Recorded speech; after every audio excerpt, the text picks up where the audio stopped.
नमस्कार साथियों, Agastya net classes की तरफ से सभी का स्वागत।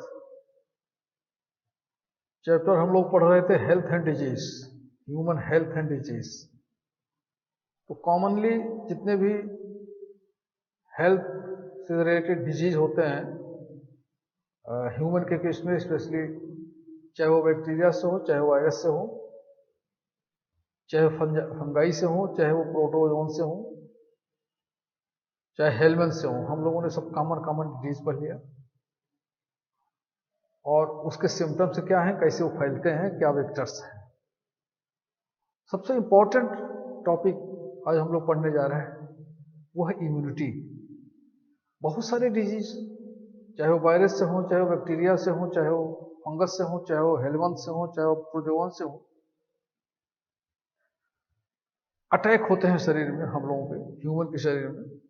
बट शरीर जो है वो अपनी एक डिफेंस मैकेनिज्म शरीर के पास है, अपने सुरक्षात्मक प्रणाली है एक बॉडी में। वो हमेशा इनसे रजिस्ट करती है, इनको दूर भगाती है, इनसे संघर्ष करती है। मतलब शरीर की जो डिफेंस मैकेनिज्म है, जो सुरक्षा प्रणाली है, वो हमेशा इन रोगों से दूर भगाती है, दूर करती है। आज इसी को पढ़ेंगे। इम्यूनिटी क्या है, इसको हम लोग डिफेंस मैकेनिज्म जो बॉडी में है उसको हम लोग इम्यूनिटी के नाम से जानते हैं। जो डिफेंस मैकेनिज्म है वो कैसे शरीर में चलती है, क्या क्या इसके प्रकार होते हैं, कैसे हमारी शरीर इन विभिन्न प्रकार के रोगाणुओं से, बीमारियों से शरीर की सुरक्षा करती है, वो है, उसको कहते हैं इम्यूनिटी। डिफिनीशन अगर हम देखेंगे तो immunity is the body ability to sense germs to inhibit them from causing any illness. किसी भी जर्म से, किसी भी बीमारी से दूर करने का जो मैकेनिज्म होता है वो है the immune system identify and destroy germs that enter the body before they can start causing a disease। शरीर में रोग पैदा करने से पहले ही हमारी शरीर की सुरक्षात्मक प्रणाली एक मैकेनिज्म है जो उसको दूर भगा देती है, उससे दूर करती है। वो मैकेनिज्म को क्या कहते हैं? इम्यूनिटी। अगर हम देखें तो इम्यूनिटी दो प्रकार से होती है। एक को कहते हैं इनेट इम्यूनिटी, इनेट, और दूसरे को कहते हैं एक्वायर्ड इम्यूनिटी। इनेट इम्यूनिटी क्या है, एक्वायर्ड इम्यूनिटी क्या है, इन दोनों के बारे में हम आज पढ़ेंगे कि क्या इनेट है, क्या एक्वायर्ड है। पहले हम पढ़ते हैं इनेट इम्यूनिटी के बारे में। इनेट इम्यूनिटी क्या है? इम्यूनिटी के बारे में समझ गए, शरीर की डिफेंस मैकेनिज्म जो जर्म्स एंड डिजीज को शरीर से दूर करती है, भगाती है, उससे सुरक्षा देती है, वो इम्यूनिटी है। अब ये दो तरह से है, इनेट और एक्वायर्ड। पहले हम लोग इनेट पढ़ते हैं। इनेट इम्यूनिटी क्या है? इनेट इम्यूनिटी जो है बाई बर्थ होती है, जन्म से होती है। जैसे ही जन्म होता है, वो जन्म से ही वो इनेट जो है वो इम्यूनिटी आती है।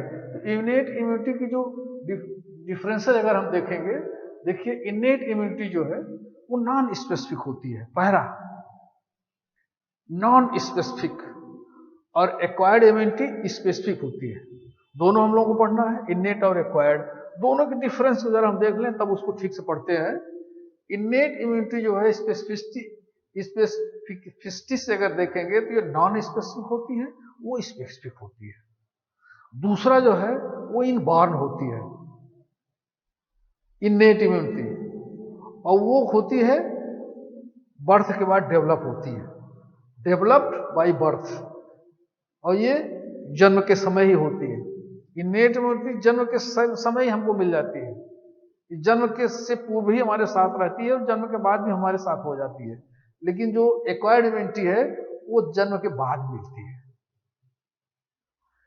इनेट इम्यूनिटी जो है रैपिड होती है, बहुत तेज काम करती है, लेकिन एक्वायर्ड इम्यूनिटी कंपैरेटिवली स्लो होती है। अगला डिफरेंस जो है, ये innate immunity inherited from generation to generation. Generation to generation ये इम्यूनिटी ट्रांसफर होती रहती है, लेकिन आपकी जो एक्वायर्ड इम्यूनिटी है वो ट्रांसफर नहीं होती है, वो एक्वायर की जाती है। उसके बाद जो लास्ट है throughout life, innate immunity throughout life रहेगी, जीवन में हमेशा रहेगी, but acquire immunity time to time होती है, और इनेट इम्यूनिटी ऑलरेडी हमेशा प्रेजेंट रहती है, हमेशा 24 घंटे दिन रात इनेट इम्यूनिटी हमारे शरीर में तैयार रहती है सुरक्षा के लिए। लेकिन एक्वायर्ड इम्यूनिटी समय समय पर होती है।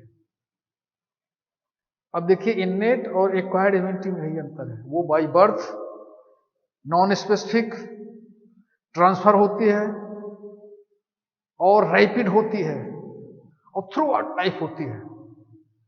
उसी के अपोजिट है एक्वायर्ड, जन्म के बाद मिलती है, स्लो होती है, नॉन इनहेरिटेड होती है और थ्रू आउट लाइफ नहीं होती है, समय समय पे डेवलप होती है। उसके बाद वो वहीं पे जब डिफेंस मैकेनिज्म समाप्त हो जाएगा, रोग खत्म हो जाएगा, तो वो खत्म हो जाती है।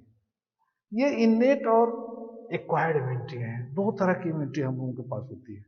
अब मेरा ख्याल है कि आप एक्वायर्ड और इनेट इम्यूनिटी में अंतर समझ गए होंगे। ये अंतर समझना बहुत जरूरी है आपके लेवल पे।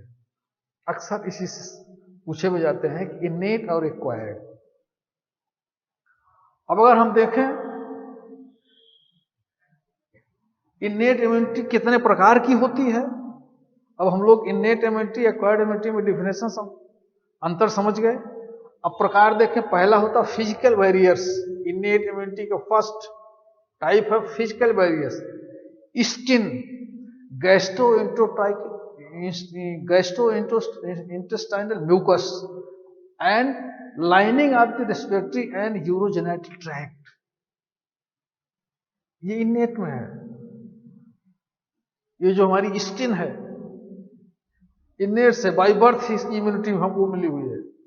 गैस्ट्रोइंटेस्टाइनल म्यूकस जो बनते हैं and lining of the respiratory and urogenital tract की लाइनिंग में भी जो हमारे इम्यूनोग्लोबिन ई होते हैं, आगे पढ़ेंगे हम लोग इम्यूनोग्लोबिन या एंटीबॉडी ई।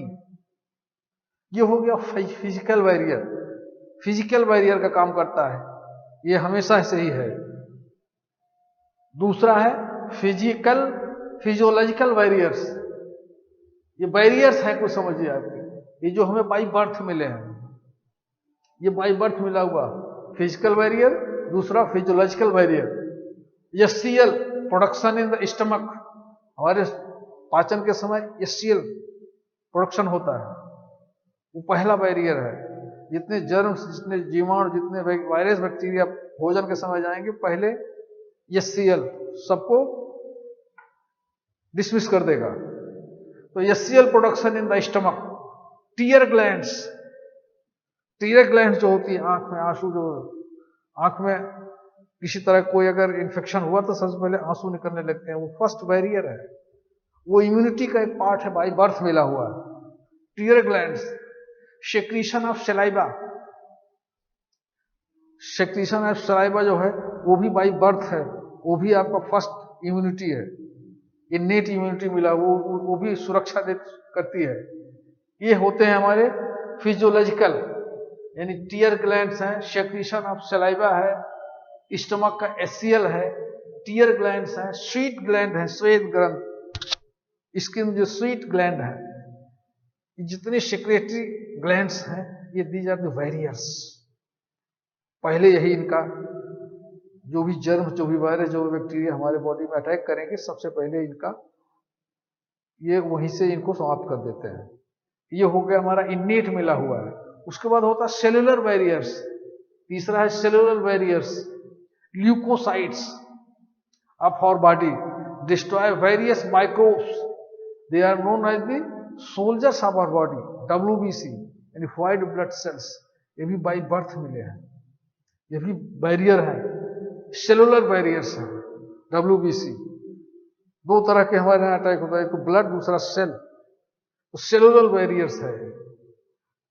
चौथा है cytokines barrier, very important. Cytokines, virus infected cells produce some special proteins known as interferon, which help to protect the other non-infected cells. कोई भी सेल्स पर अगर कोई वायरस बैक्टीरिया आएगा तो इंटरफेरॉन प्रोटीन पैदा हो सिक्रीट होती है, वो तुरंत उसको अप्रभावित कर देगी और दूसरे सेल को भी ट्रांसफर कर देती है। ये हमारे फिजिकल बैरियर्स हैं। फिजिकल बैरियर्स, कुछ बैरियर्स हैं जो हमारे शरीर के हैं। ये 4 तरह से हैं जो इनेट के हैं। Physical barriers, physiological barriers, cellular barriers और साइटोकाइंस। ये 4 तरह के इनेट इम्यूनिटी हमारी बॉडी में है। इनेट इम्यूनिटी के बारे में क्लियर हो गया होगा। ये इनेट इम्यूनिटी के बारे में थोड़ा सा डिफरेंसेस है इनेट और एक्वायर्ड के बारे में। एक्वायर आगे बढ़ेंगे। It is also natural inborn immunity, हम लोग बता चुके हैं इसको। Present by birth, depend previous exposure to pathogens or disease causing organism. It depends on the previous exposure to pathogens, disease causing organism. Genetic and transmission from parents to offspring. ये हम लोग पढ़ चुके हैं। Consist of various type of barriers हम लोगों ने देख लिया। तो ये हमारे हैं इनेट और acquired types of immunity body. ये समझ आ गया होगा इम्यूनिटी क्या है। इम्यूनिटी की 2 टाइप, इनेट और एक्वायर्ड, दोनों में अंतर।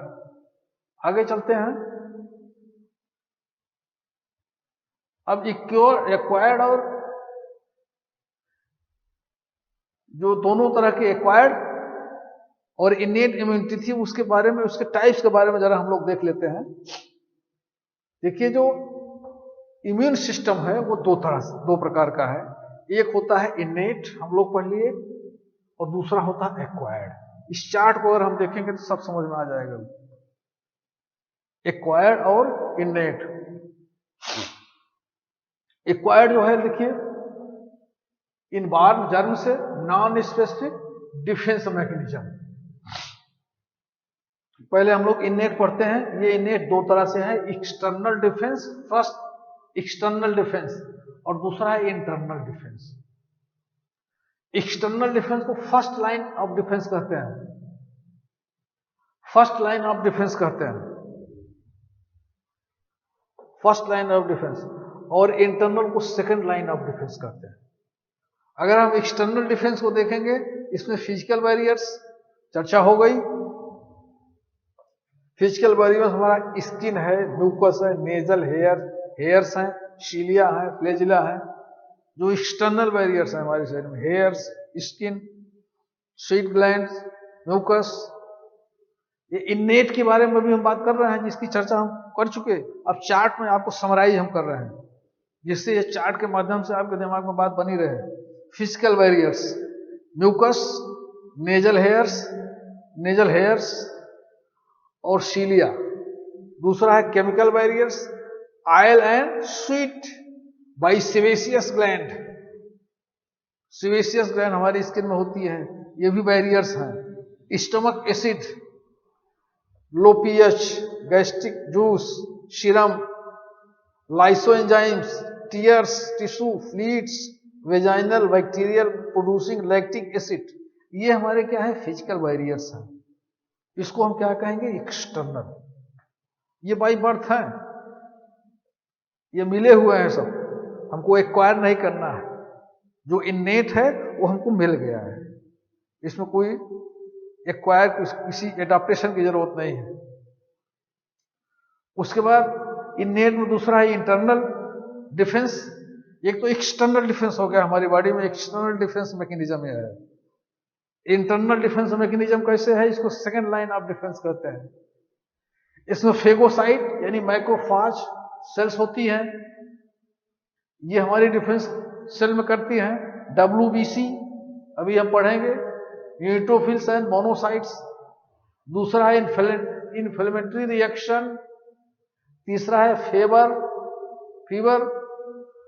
फोर्थ है इंटरफेरॉन। फिफ्थ है कॉम्प्लीमेंट सिस्टम और नेचुरल किलर सेल्स। ये हमारे इंटरनल डिफेंस है, इसको सेकेंड लाइन इम्यून सिस्टम कहते हैं, सेकेंड लाइन ऑफ डिफेंस। ये एक्सटर्नल है, एक इंटरनल है। ये इन्नेट है जो हमको बाय बर्थ मिला हुआ है, जिसको हम कहते हैं इन्नेट इम्यूनिटी। ये बात क्लियर हो गई होगी। इन्नेट जो इनवॉर्म है, नॉन स्पेसिफिक है, डिफेंस मैकेनिज्म है। अगर एक्वायर्ड को देखें तो ये क्या होता है, एडाप्टिव है, एडाप्ट किया जाता है। स्पेसिफिक है, ये एडाप्टिव और स्पेसिफिक है। ये दो प्रकार का होता है, acquired active immunity and passive immunity. ध्यान से समझिएगा, पहले इस चार्ट को समझ लेंगे तो समझ में आ जाएगा। एक्टिव इम्यूनिटी क्या है? In contact with antigen cells, cytotoxic T cells, helper cell, suppressor cells and memory cells. ये हमारी बॉडी में टी सेल्स होती हैं, सेल्स लेवल पे है। जो हमारी टी सेल है, टी सेल और बी सेल और एंटीजन प्रेजेंटिंग सेल्स, तीन तरह से हैं एक्टिव। एक्टिव इम्यूनिटी जो हमारे यहां एक्वायर्ड एक्टिव इम्यूनिटी है, T cells, B cells, antigen presenting cells, B cells, T cells और एंटीजन प्रेजेंटिंग सेल्स, जिसमें माइक्रोफाज हैं और बी सेल्स हैं, डेंड्राइट सेल है। देखिए ये सब नाम है, सब थोड़ा याद करना पड़ेगा, इसमें कुछ समझा नहीं जा सकता, ये सब नाम थोड़ा याद करना पड़ेगा। एक्टिव में, पैसिव इम्यूनिटी में antibody artificial produce by outside directly injected to the body, non contact with pathogens, antibody है एक्टिव और पैसिव।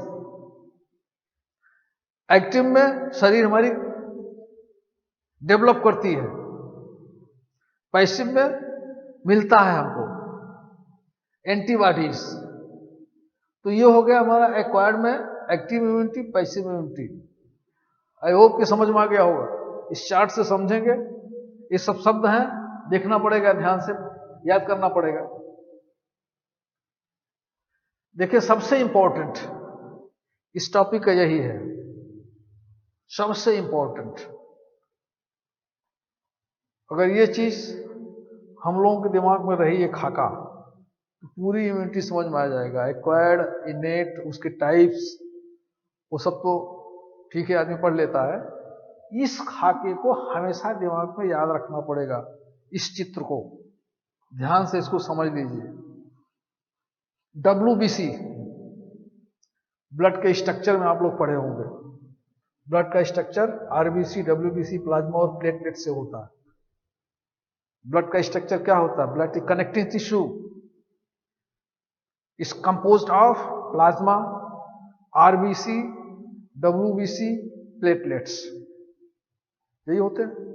उसी WBC की बात की जा रही है कि जो WBC जिसको ल्यूकोसाइट भी कहते हैं, ये हमारी शरीर की डिफेंस सेल्स होती है, जो पूरी की पूरी शरीर की डिफेंस मैकेनिज्म को, इम्यूनिटी को परफॉर्म करती हैं। अब इस चार्ट को देखेंगे, समझेंगे हम पूरा। देखिए ये हमारा व्हाइट ब्लड सेल है। व्हाइट ब्लड सेल क्या होती हैं? अगर आप इसको पढ़े होंगे ब्लड वाले स्ट्रक्चर को, तो क्या होती है white blood cell? Nucleated, irregular shape, कोई रेगुलर शेप नहीं होता है। कभी भी अमीबाइड होती हैं, कभी ग्राफिकल होती हैं, कभी राउंडेड होती हैं, इनका शेप रेगुलर नहीं होता। स्फीरिकल या इरेगुलर शेप, न्यूक्लियस इनके अंदर होता है, साइटोप्लाज्म में होता है। पॉली न्यूक्लिएटेड होती हैं, इनका न्यूक्लियस पॉलीमॉर्फिक होता है। बड़ा इंपॉर्टेंट इसका कैरेक्टरिस्टिक है। WBC की न्यूक्लियस पॉलीमॉर्फिक न्यूक्लियस होता है, एक फॉर्म नहीं होता है, भिन्न भिन्न तरह का इसमें न्यूक्लियस होता है। आगे हम इसको डिटेल पढ़ेंगे। इनका लाइफ जो है वो 12 से लेकर के 20 डेज तक होता है। 12 to 20 डेज इनकी लाइफ स्पान होती है। किसी किसी बुक में भिन्न भिन्न लिखा हुआ है। संख्या इनकी 4,500 से 11,000 होती है पर मिलीमीटर, पर मिलीलीटर। ये हमारा व्हाइट ब्लड सेल के बारे में हो गया। और ये कलरलेस होती हैं क्योंकि इसमें हीमोग्लोबिन नहीं होता, कलरलेस। ये व्हाइट ब्लड सेल की डिफिनेशंस है। इरेगुलर शेप, पॉलीमॉर्फिक न्यूक्लियस और संख्या लाइफ, ये हमारी हो गई WBC व्हाइट ब्लड सेल। अब ये ये WBC हमारी दो प्रकार की होती हैं, एक ग्रैनुलर, दूसरा नॉन ग्रैनुलर। ये होती है ग्रैनुलर, एक प्रकार का ग्रैनुलर, दूसरा नॉन ग्रैनुलर। ग्रैनुलर में क्या होता है, इनके साइटोप्लाज्म में छोटे छोटे ग्रेन्यूल्स होते हैं। ये ग्रेन्यूल्स हैं, देखिए ये ग्रेन्यूल्स हैं, ग्रेनुलर है। और नॉन ग्रेनुलर में ग्रेन्यूल्स नहीं होते हैं। दो प्रकार की होती है white blood cell, granular, non granular. अब ग्रेनुलर के बारे में अगर हम देखेंगे तो ग्रेनुलर जो है वो तीन प्रकार की होती है, इओसिनोफिल, न्यूट्रोफिल, बेसोफिल। ध्यान से समझिएगा, eosinophil, basophil, neutrophil. Eosinophil acidic nature होता है, न्यूट्रोफिल का न्यूट्रल नेचर होता है, बेसोफिल का बेसिक नेचर होता है। देखिए इओसिनोफिल में न्यूक्लियस जो होता है बाइलोब्ड है और एक दूसरे से कनेक्ट है क्रोमेटिन से, और बीच में इसके ग्रेन्यूल्स हैं। ये हमारा इओसिनोफिल है। न्यूट्रोफिल्स में ये न्यूक्लियस जो है वो मल्टीलोब है, इसमें 3 लोब है, 3 से ज्यादा भी हो सकता है, और एक दूसरा न्यूक्लियस जो है वो क्रोमेटिन से सब जुड़े हुए हैं। इसके अंदर ग्रेन्यूल्स हैं। बेसोफिल में देखें न्यूक्लियस, ये भी बाइलोब है, ये भी 2 लोब है, बाइलोब है। केवल यही ट्राइलोब है, बच्चे ये भी बाइलोब है। इसमें भी ग्रेन्यूल्स हैं, क्योंकि ग्रेनुलर है ही है। यह है, सबसे कम संख्या इनकी होती है, सबसे ज्यादा ये 40% होती है, 40 से 50% ये होती है, 1 से 2% ये होती है, 0.0 से 0.5% ये होती है। सबसे ज्यादा संख्या न्यूट्रोफिल की होती है। ये क्या करती हैं, जर्म्स, वायरस, बैक्टीरिया को कैप्चर कर लेती हैं। ये इओसिनोफिल है। ग्रेनुलर 3 तरह से हो गया, आप समझ गए, इओसिनोफिल, न्यूट्रोफिल्स, बेसोफिल्स। इसके स्ट्रक्चर के भी बारे में मालूम हो गया। अब आ जाते हैं नॉन ग्रेनुलर, क्योंकि ये 2 तरह से थे ना, व्हाइट ब्लड से 2 तरह से, ग्रेनुलर और नॉन ग्रेनुलर। ग्रेनुलर 3 तरह से हो गया, बट चर्चा हो गई नॉन ग्रेनुलर। 2 प्रकार की होती हैं, लिम्फोसाइट्स और मोनोसाइट्स। Lymphocyte, monocyte. मोनोसाइट सबसे बड़ी होती है, लिम्फोसाइट थोड़ा सा कंपैरेटिवली छोटी होती है। अब लिम्फोसाइट में भी लिम्फोसाइट 2 प्रकार की होती है, टी सेल और बी सेल। अभी टी सेल और बी सेल की जो चर्चा की गई थी। लिम्फोसाइट 2 प्रकार से, टी सेल और बी सेल। बी सेल जो है एंटीबॉडी बनाती है, 5 एंटीबॉडी होती है, IgA, IgG, IgA, IgM, IgE, IgG इसको बोलते हैं। ये बनाती हैं एंटीबॉडी, इसको लिखते हैं IgA, IgM, IgE और IgD।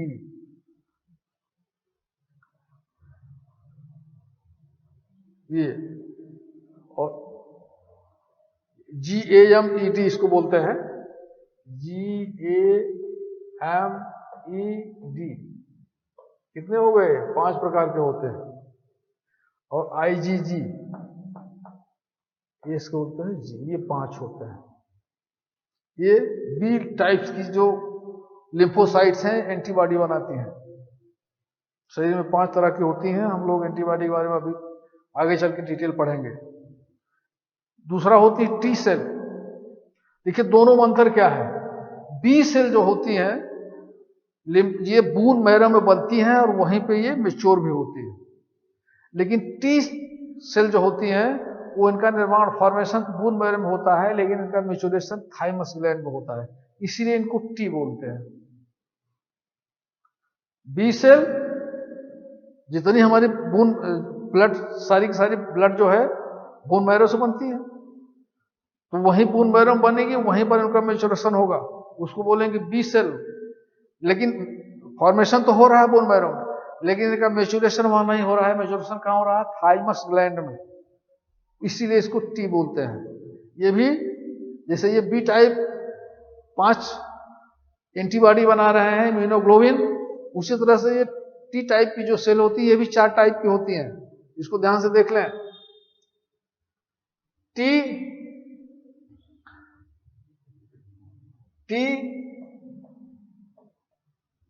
इसको बोलते हैं हेल्पर। दूसरा टी सप्रेसर।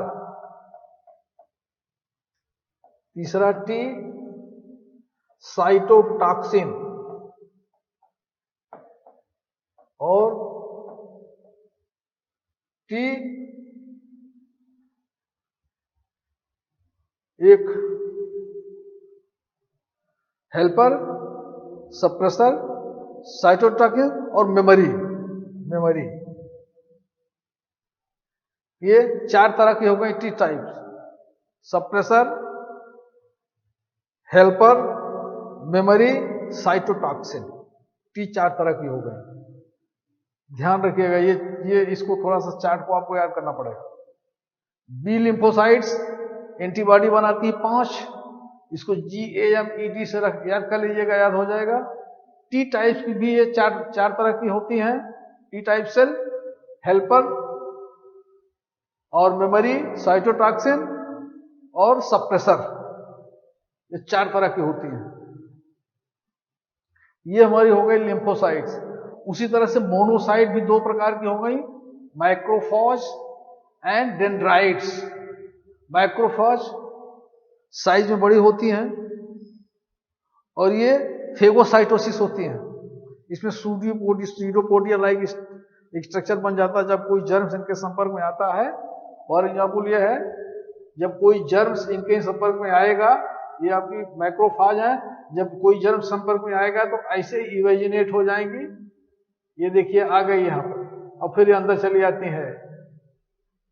जैसे अमीबा फीड कर लेता है, उसी तरह से ये इन्वेजिनेट करके अपने अंदर चली जाती है, इमेजिनेशन हो जाएगा। और ये माइक्रोफ्राज बहुत, इसको सोल्जर कहा जाता है। पेट्रोलिंग, आप बॉडी की पेट्रोलिंग होती है तो पेट्रोलिंग कहते हैं इनको। डेंड्राइट्स, एक डेंड्राइट्स होती है। मोनोसाइट 2 प्रकार के हो गए डेंड्राइट्स। डेंड्राइट लाइक स्ट्रक्चर होता है कि पतली पतली स्पाइन होती है, देख रहे हैं आप। इसी से किसी भी जर्म्स को कैच कर लेते हैं, पकड़ के खींच लेते हैं जर्म्स को। ये दोनों माइक्रोफाज एक ऐसी मोनोसाइट्स है जैसे शरीर के अंदर बड़े डेंजरस से डेंजरस बैक्टीरिया, वायरस घबराते हैं माइक्रोफाज से। और डेंड्राइट्स इस तरह से देखें, ये व्हाइट ब्लड सेल है जो मेन मैकेनिज्म हमारी बॉडी का करती हैं, वो इनका एक फॉर्मेशन है। और डिफरेंट टाइप्स क्या, पहले टाइप्स जान लीजिए आप, एक बार फिर इसको देख लीजिए। व्हाइट ब्लड सेल्स 2 तरह का, ग्रेनुलर, नॉन ग्रेनुलर। ग्रेनुलर भी 3 तरह का होता है, इओसिनोफिल, न्यूट्रोफिल, बेसोफिल्स। स्ट्रक्चर समझ में आ गया। दूसरा non granular, lymphocyte, monocytes. Lymphocyte 2 प्रकार का है, बी सेल, बी टाइप और T type. B type antibody बनाती हैं 5, IgA, IgM, IgG, IgE, IgD, 5 antibody हो गई। टी टाइप की सेल भी 4 तरह की होती हैं, T type helper, T type suppressor, T type cytokinin, T type और टी सेल मेमोरी। उसी तरह से मोनोसाइट 2 तरह की होती है, माइक्रोफाज और डेंड्राइट्स। डेंड्राइट इसको इसलिए कहते हैं क्योंकि डेंड्राइट लाइक स्ट्रक्चर होता है, मैक्रोफेज साइज में सबसे बड़ी होती है। ये व्हाइट ब्लड कॉर्पसल्स यानी ल्यूकोसाइट्स का एक चार्ट है, कितने तरह की होती हैं, क्या क्या नाम है, क्या क्या इनके स्ट्रक्चर है। ये इम्यूनिटी पढ़ने के लिए, इम्यूनिटी चैप्टर को समझने के लिए, टॉपिक को समझने के लिए ये वेरी इंपॉर्टेंट है। ये जब तक फिगर हमारे दिमाग में नहीं रहेगा कि white blood cells, granular, non granular, granular भी 2 प्रकार की, ग्रेनुलर 3 प्रकार की, नॉन ग्रेनुलर 2 प्रकार की, 2 में कौन कौन से हैं, कौन से बी है, कौन सा टी सेल है, बी सेल क्या बनाती हैं, टी सेल क्या, कितने प्रकार की होती हैं, मोनोसाइट्स, मैक्रोफेज, डेंड्राइट्स, ये याद होना चाहिए, क्योंकि आगे चल करके इम्यूनिटी पढ़ते समय यही शब्दों को घूम घूम के आएंगे सब। और जब तक ये फिगर नहीं दिमाग में रहेगा तब तक हम लोग ठीक से इम्यूनिटी चैप्टर को नहीं पढ़ पाएंगे। आज हम लोगों ने क्या पढ़ा, एक चैप्टर, एक पॉइंट और रह गया है, ये हमारा B lymphocyte, T lymphocyte, B lymphocyte, T lymphocyte के बारे में होगा। बी लिम्फोसाइट्स ये एंटीबॉडी मीडिएटेड इम्यून सिस्टम होता है, lymphocyte they form cell mediated. B lymphocyte और टी लिम्फोसाइट ये सेल एंटीबॉडी ह्यूमोरल, इसको आगे और ठीक से पढ़ेंगे, ह्यूमोरल होता है, ह्यूमोरल एंटीबॉडी, और ये सेलुलर मीडिएटेड एंटीबॉडी, ये ह्यूमोरल होता है, ब्लड और लिम्फ में होता है, ये सेल में होता है। इस तरह से आप समझ लें कि हमारे शरीर में मैकेनिज्म 2 तरह से होती है। एक सेल है, सेल की अपनी मैकेनिज्म है, सेल के अंदर कोई आएगा तो उसकी मैकेनिज्म है, जिसको हम टी लिम्फोसाइट कहेंगे। ब्लड और लिम्फ है, उसमें कोई जर्म्स आएगा तो उसको ह्यूमोरल इम्यूनिटी कहेंगे, उसका बी लिम्फोसाइट। ये ह्यूमोरल और सेल मीडिएटेड 2 तरह की बॉडी में इम्यूनिटी होती है। एक सेल है, सेल के अंदर कोई जर्म्स, कोई वायरस, कोई बैक्टीरिया आएगा, वो टी लिम्फोसाइट्स, ये मैकेनिज्म शुरू हो जाएगी। ब्लड या लिम्फ में कोई जर्म्स, कोई वायरस, कोई बैक्टीरिया, कोई फंगस, कोई हेलमेंस आएगा तो उसको हम ह्यूमोरल कहेंगे, वहां पर एंटीबॉडी एक्टिव होगी, वहां पर बी लिम्फोसाइट शुरू होगी। ये सेल मीडिएटेड इम्यून सिस्टम कहते हैं, इसको ह्यूमोरल या एंटीबॉडी मीडिएटेड इम्यून सिस्टम बोलते हैं। इस दोनों के बारे में अंतर जानना जरूरी है, ह्यूमोरल और सेल मीडिएटेड, उसमें बी लिम्फोसाइट, इसमें टी लिम्फोसाइट्स। वही देखिए, वही चीज है, antibody mediated immune system, cell mediated immune system, cell के अंदर, और एंटीबॉडी मतलब ब्लड और लिम्फ के अंदर एंटीबॉडी बनती है। देखिए, blood and lymph, it is mediated by antibody present in blood and lymph, और it is mediated by T lymphocyte produced by antibody, it show reaction against organ transplantation. जब देखिए इसमें एक चीज और समझ लें, अब जब कभी किसी ऑर्गन का ट्रांसप्लांटेशन होता है, हार्ट या किडनी किसी की चेंज की जाती है, तो ये देखिए, ये जो हमारी सेल मीडिएटेड है, ये रिएक्शन करती है, बट ये कोई रिएक्शन नहीं करती। एंटीबॉडी वाला कोई रिएक्शन नहीं करती है, ये रिएक्शन करती है। इसीलिए जब हार्ट या किडनी ट्रांसप्लांट किया जाता है, ये हो जाता है कि बॉडी एक्सेप्ट नहीं करती है, यही रिएक्शन करती है सेल मीडिएटेड, ये कोई रिएक्शन नहीं करती। इसीलिए लास्ट में देखो लिखा है, it shows reaction against organ transplantation, it does not show against transplantation. ये मेन हो गया हमारा एक बेसिक जानकारी इम्यूनिटी की। What is immunity? Number 1, types of immunity, इनेट और एक्वायर्ड। इनेट और एक्वायर्ड की डिफिनीशन क्या है, दोनों में अंतर क्या है, और जो डब्ल्यू ल्यूकोसाइट्स है, WBC है, इसका स्ट्रक्चर क्या है, इसके कितने प्रकार के सेल्स होते हैं। एक सामान्य आप समझिए जानकारी हम लोगों की हो गई। अब नेक्स्ट वाला हम पढ़ेंगे एक्टिव और पैसिव इम्यूनिटी। तो ये बड़ा इंपॉर्टेंट है चैप्टर, इसमें कुछ चीजें आपको याद करनी पड़ेगी, कुछ समझना पड़ेगा। जैसे ल्यूकोसाइट की टाइप्स के विभिन्न प्रकार के नाम हैं, वो आपको समझना पड़ेगा। इम्यूनिटी की टाइप समझना पड़ेगा, इम्यूनिटी क्या है समझना पड़ेगा, ह्यूमोरल और सेल मीडिएटेड इम्यूनिटी क्या है इसको समझना पड़ेगा। एक दो बार पढ़ेंगे तो सारी सब चीजें क्लियर हो जाएंगी। आई होप कि आपको इम्यूनिटी की टाइप्स और WBC यानी leukocyte, humoral, non humoral, acquired और इनेट इम्यूनिटी के बारे में पूरी बात समझ में आ गई होगी। तो नेक्स्ट टॉपिक हम अगली बार शुरू करेंगे। आप समझ गए होंगे आई होप। अगर आपको अच्छा लगे तो चैनल को सब्सक्राइब कीजिएगा, लाइक कीजिएगा। Thank you.